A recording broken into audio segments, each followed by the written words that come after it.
అహింసా పరమో ధర్మ, ధర్మహింస తదైవచ. దాని అర్థం ఏమిటో తెలుసా? అహింస మానవుని యొక్క ప్రథమ ధర్మం, కానీ ధర్మరక్షణ కోసం చేయు హింస అంతకంటే శ్రేష్టం. ఇప్పుడు జరిగింది అదే.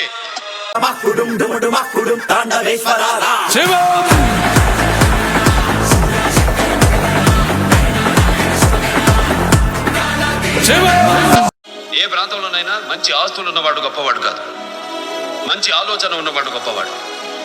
ఒకడు తప్పు చేస్తే ఎవరి బిడ్డ అని అడుగుతారు, ఒకడు మంచి చేస్తే ఏ ఊరి బిడ్డ అని అడుగుతారు.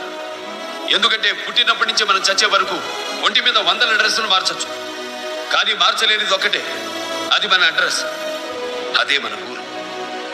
దాన్ని కాపాడే బాధ్యత మనదే, మనందరిది.